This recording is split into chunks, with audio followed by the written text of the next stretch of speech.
People that have had the sporadic, extraordinary experiences of concentration will tell you that they were the most meaningful times of their life, that their whole life changed as the result of that. I once was teaching a class, as I frequently do. I asked the class, has anybody here ever had the experience of time slowing down, everything getting very peaceful, and you were extremely present and focused without fear, despite the fact that you may have been in great danger? And as is typical in that situation, several people raised their hands, yes. So I said, would anybody be comfortable talking about what that experience was like? One woman described an experience of almost drowning in the Kern River and going into a state like this, and as a result of that, she was able to survive. And she said an interesting thing. She said, if I could only have bottled that experience, I could have addicted the world to it. The fact is, a person can live their day-to-day life in that state. You can use your imagination to consider what kind of magnification of life that would bring. In most cultures, there's this idea of somehow lengthening life. The Western people had an idea of a fountain of youth. In the East, they had ideas of internal alchemy or different processes by which they thought that they could lengthen human life. If I were to come to you and say that I've got a process, it's going to take maybe a half an hour, maybe even an hour of your time each day or every other day. You have to keep it up for your whole life, but if you do this process, it will add 100 years to your life. That's a guarantee. Okay, I think most people would say that's a pretty good deal. Of course, no such fountain of youth or internal alchemy actually exists. It's a myth. However, there is a process which will expand the scale of each moment of your life 2, 3, 4-fold bigger than it would be ordinarily. Then if you only lived for, let's say, 60 years, but you lived twice as big as the ordinary person lives, you would live the equivalent of 120 years. And that is doable. That is absolutely attainable by the average person. The central feature of any meditation system, the thread that holds them all together, all around the world, is that they develop this extraordinary degree of focus and presence. And therefore they allow people to live their lives at this enhanced scale. So I would say that meditation in this sense is the most fundamental discipline or learning that any human being can undertake, because it is at the base of the pyramid of all of human endeavors. In science, they have a pyramid of hierarchy and power. Certain sciences are broader and deeper than other sciences. You may want to be a botanist, but if you want to be a really good botanist, you have to learn biochemistry. And if you want to be a really good biochemist, you have to learn physics. But if you want to really understand physics, you have to understand mathematics. Each of these sciences is a little broader and a little deeper. At the bottom of the pyramid of Western science is mathematics. It's hard to learn. It takes time. But when you get it, you've got all of the sciences. What is at the bottom of the pyramid of all of human endeavors is the development of the concentration and focus skills. For one thing, if you have that, you can learn mathematics more effectively, and therefore you'd be a better physicist, and et cetera, et cetera. That was my case. I flunked all my science and mathematics courses in school, every one of them.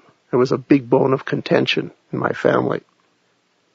After practicing meditation for many years, I came back to it and discovered, as the result of the meditation, that I had concentration skills that I didn't have before.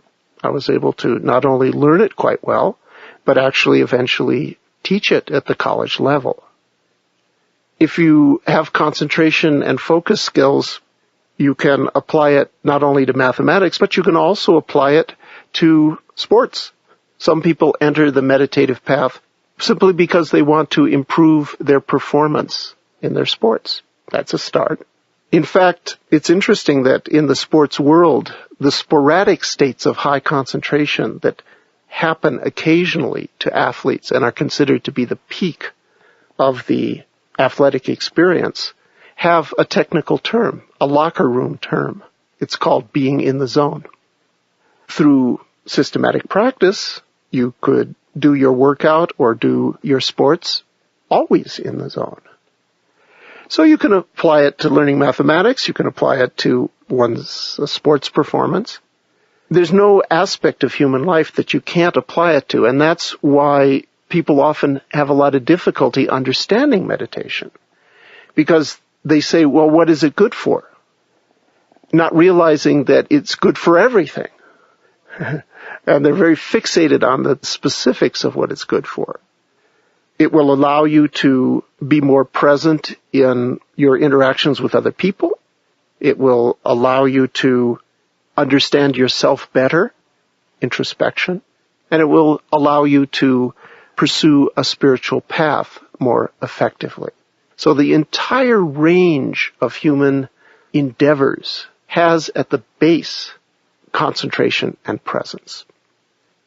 And as I say, what meditation is about, systematically cultivating the strength of one's mind.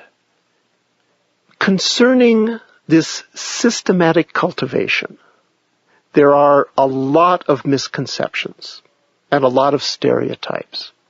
One stereotype or misconception is that there is a single meditative state. In point of fact, the meditative states represent a continuum from a rather light focus and concentration that almost everybody has experienced to profound states of special trance. Over the months and years that a person practices meditation, one of the dimensions in which they grow is the dimension of depth. One experiences the different stages along this continuum of deeper and deeper meditation. A second common misconception about meditation is that it's a state that you have when you're sitting still.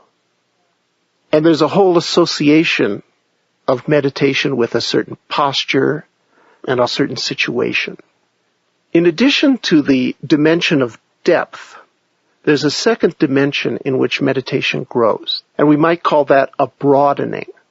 By that I mean that one maintains the meditative state automatically in more and more complex life activities. At first, meditation is one of the things you do as one of your life activities. Okay, you have all these things you do. One of them is you do a formal meditation practice. At some point, though, a figure ground reversal takes place. Instead of meditation being one of the things you do in daily life is contained within your meditative state. You just are there all the time. So sometimes you have funny experiences, like once they wanted to test my brainwaves as an experienced meditator. So I'm in this laboratory and they were hooking up these electrodes and they were saying, now don't go into meditation yet. As if somehow I could turn it off. Can Arnold Schwarzenegger shrink his muscles on command? Well, I mean, you can pump them. That's true, but you can't change the basic bulk that's there. So what they really meant was, don't pump your meditation by intentionally going into some sort of state. I really had to chuckle because it was sort of like asking some bodybuilder to somehow get rid of the effect of all those decades of work that they've done until we're ready to measure you. It's an abiding state that is just with you in day-to-day life. At first, you may only be able to experience the enhanced focus and concentration under very simple circumstances. A metaphor here would be when people learn how to drive. When you first learn how to drive the car, all you can do is keep track of all that you need to do to drive the car. You can't do anything else. In fact, you could barely drive the car. I remember vividly learning how to drive, even though I come from Los Angeles. I learned how to drive rather late in life. I thought, I will never be able to do anything except maybe drive this car. The idea that I could drive the car and do other things at the same time, I couldn't conceive of it because it just took so much of my attention. So when you first learn how to drive the car, you go off into an empty parking lot, you learn those basic skills. When that has been internalized to a certain point, you can go on to a real road, but maybe one without too many cars. When you can negotiate that, you can go on to a road with some cars. And then at some point, you must graduate to driving on the freeways, at least where I come from. And some people never really graduate to that point. Their whole lives, they live in Southern California, but they're afraid to drive the freeways. Eventually, you got to drive the freeway. In the same way, when you first learn how to meditate, yes, indeed, you may barely be able to get some of that enhanced presence and focus after sitting for a period of time still on a cushion. But with practice, it gets internalized. You're able to maintain it standing up, but only during that, and then you lose it at other times. And then you're able to walk around your room and still be in that state of high focus. But then you lose it at other times. And then you practice a little bit more and you're able to do some activity, something simple, like clean the house. And you still feel that state that is the meditative state while you're doing this activity. In both East and West, in the monasteries, there is a tremendous emphasis on simple physical labor. If you're familiar at all with the Western monastic tradition, a lot of hard physical work done. The reason? That's a situation in between sitting still on the cushion and the complex activities of human interactions. With those simple jobs, they're attempting to meditate, to learn how to meditate in action. I remember vividly when I was first learning to meditate, they actually did not teach me how to sit on a cushion. They gave me the job of raking sand. If you've ever seen these raked sand gardens that you have in Zen temples, I was in Japan and I was raking the sand. And I was getting really frustrated because I thought, I came here to meditate and they're just making me do this dumb job of raking sand all day.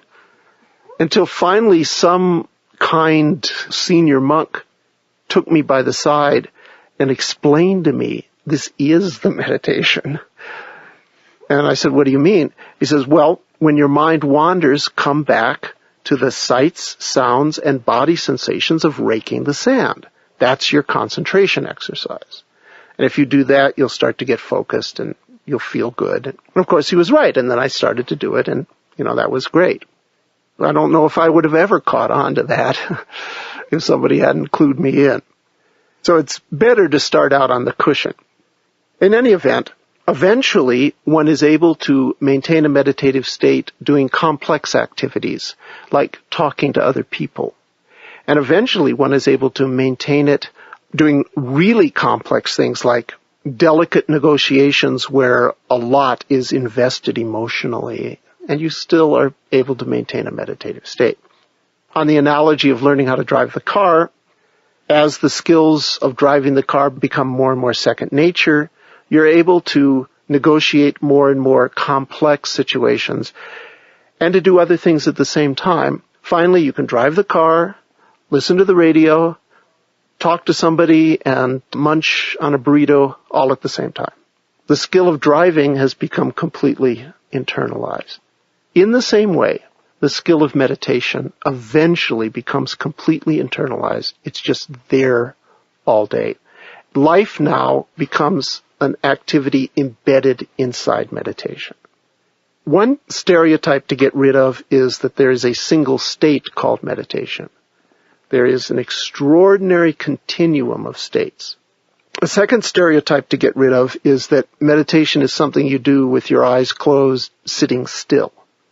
That is formal exercise. Even great musicians still play scales, but we don't call scales the purpose of music.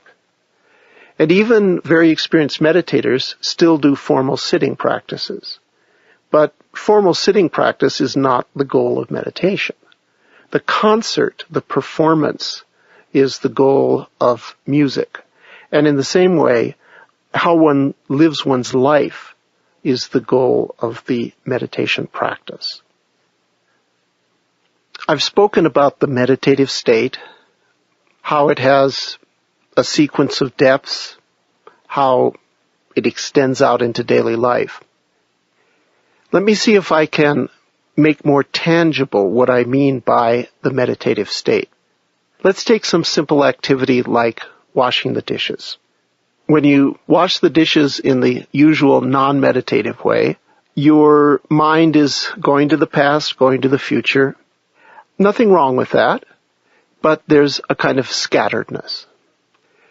When you wash the dishes in a meditative state, your mind only goes to what is relevant to washing the dishes.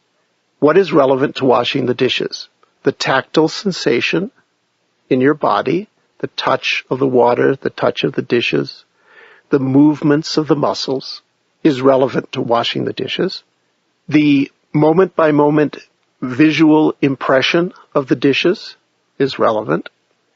The sounds of the water, of the dishes clacking, that's all relevant. And that's all that's relevant. Everything in the past and everything in the future is not relevant to that situation. You can get along without it. When you wash the dishes in a meditative state, as far as your mind goes, it only stays with what is relevant. There is a sense of uniting or merging with the activity of washing the dishes. And that merging is highly ecstatic to the mind. There is an intrinsic joy in that presence. And what's happening in the body while this happens is that the body is very settled and relaxed. A lot of the tension and hyperness in the body is gone. The body is relaxed into the activity of washing the dishes. And that produces a kind of pleasure in the body. So the mind is experiencing a kind of joy in the totality of that activity, and the body is experiencing a kind of pleasure in being relaxed into that activity. And also there's a peacefulness in the mind because it's not wandering all over the place. Another common misconception about meditation is that it is some sort of limiting of one's awareness, a narrowing of the focus. That is completely incorrect. Meditation is a limiting only in the sense that it is to focus on exactly what is relevant to a certain situation. What is relevant to a certain situation may be quite broad, or it may be quite narrow. The issue is that what is distracting, what is not relevant, what gets in the way, what takes energy away, what scatters one's being, that has been let go of. So there are some meditations that involve being aware of everything that is going on in all of the senses simultaneously. Obviously, there is no limitation there whatsoever. The heightened awareness and clarity is what makes that a meditative state. So when you wash the dishes, if you're fully present with just what is relevant to washing the dishes, you're in a meditative state. When you interact with another human being, what is relevant to that situation? There's an interplay. When they speak, what is relevant is their voice, their sounds. When you respond to them, what is relevant is your thoughts, your body sensations, your personality. But the problem is when we have human interactions, we're usually quite scattered and attending to what is irrelevant. and therefore we can't be fully present with people. These would be some examples to make it a little bit more tangible what we mean by a meditative state. Anything can be a situation to cultivate a meditative state. A meditative state can be applied to any situation. I mentioned that when one has a meditative experience of washing the dishes, there is a certain special intrinsic joy in the mind and a relaxed pleasure in the body. But I also mentioned that meditation is a sequence of states. As one gets deeper and deeper into meditative dishwashing, one eventually comes to a point where one is so present with the activity of washing the dishes that there is a kind of merging of inside and outside. I'll be talking much more about that later on. When that happens, it becomes far more than merely an extremely joyous, pleasant experience. It becomes a spiritually meaningful experience because one is getting insight into the nature of oneness of things. One is starting to break through the most fundamental illusion, or one of the most fundamental illusions, which is the illusion of separateness of inside and outside. At some point, even something as mundane as washing the dishes becomes both a vehicle for cultivating a profound spiritual transformation, and it becomes an expression of that profound spiritual transformation. Another common misconception about meditation is that it in some way involves only the mind. In point of fact, meditative states involve equally the mind and body. They impact both the mind and the body. The mind is impacted in the sense of being present and focused. The body is subjectively impacted in the sense of being relaxed and therefore experiencing a kind of pleasure. But there is an objective impact on the body that can be measured externally. There are physiological characteristics that are unique to the meditative state and which, for example, separate it from a hypnotic state. People sometimes ask, what's the relationship between a hypnotic state and a meditative state? Clearly, there's a lot of overlap subjectively. However, there are certain physiological changes that take place when a person meditates that don't take place necessarily when they're hypnotized. And one of the most interesting things is that scientists are studying these physiological concomitants of meditation. In fact, that's actually how I got interested in science. I mentioned my background in science wasn't too good in terms of my early upbringing. The reason that I eventually wanted to study science was that it came to my attention that scientists were studying meditative states. They were actually validating the subjective experience of meditators using objective empirical data that would be acknowledged by anybody in the world. And that, of course, was very confirming of my experience. So I thought this is something I should know about. Here are some of the basic physiological impacts that meditation has. First of all, it changes the breathing pattern. Most people start to breathe slower and deeper, although some people breathe actually more shallow. The salient feature, though, is that the hunger for oxygen is reduced. And this probably has something to do with the fact that when you're in a meditative state, you are processing everything more efficiently, and therefore your metabolic needs are reduced. You're doing more with less. Because when you're in a meditative state, you are not subtly, subliminally, in the depths of your being interfering with yourself.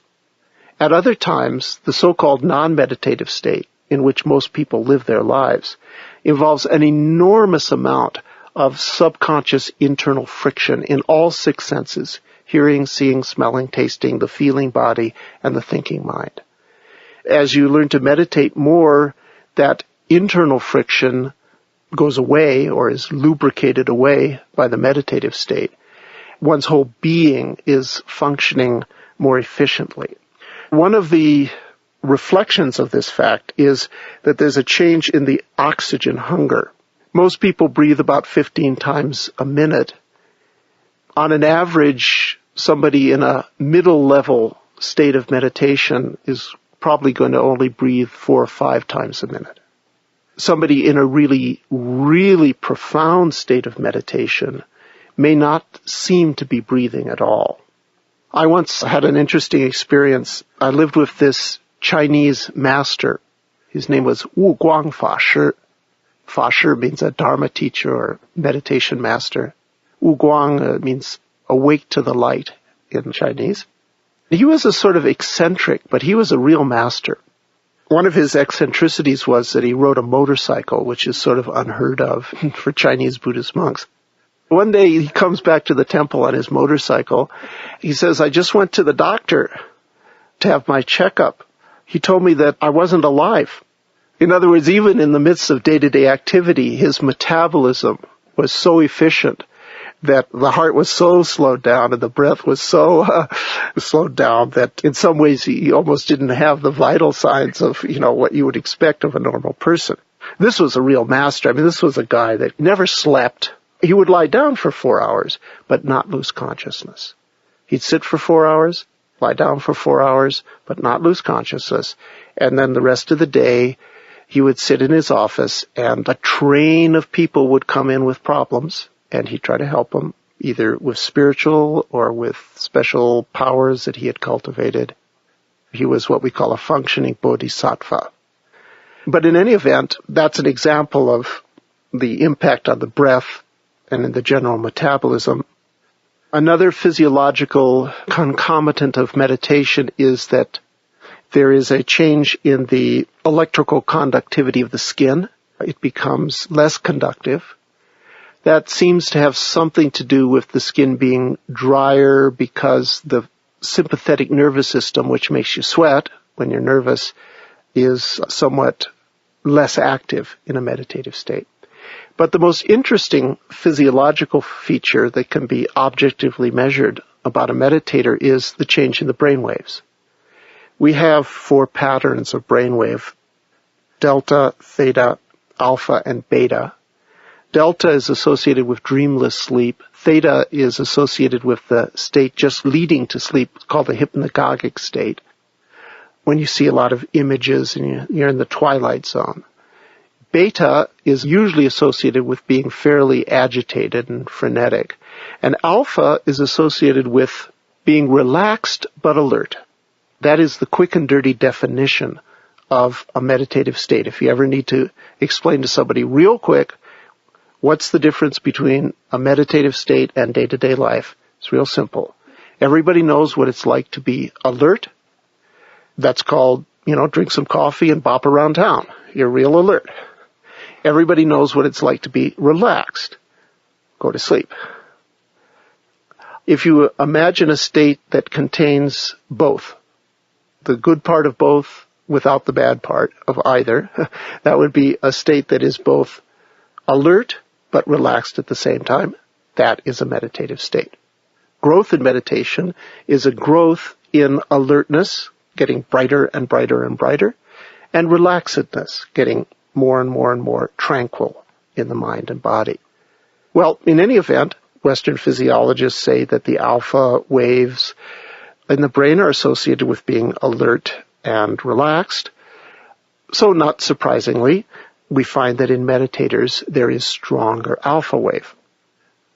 However, that alone is not necessarily so surprising. There is something about the brainwaves of meditators that is unexpected. Most people can only maintain a state of high alpha activity if their eyes are closed. If they open their eyes, it goes away. And standard textbooks on physiology had always held that this is part of the basic physiology of any human being. So they were very surprised to discover that meditators have extremely high alpha with their eyes wide open. That makes their physiology quite different from other human beings.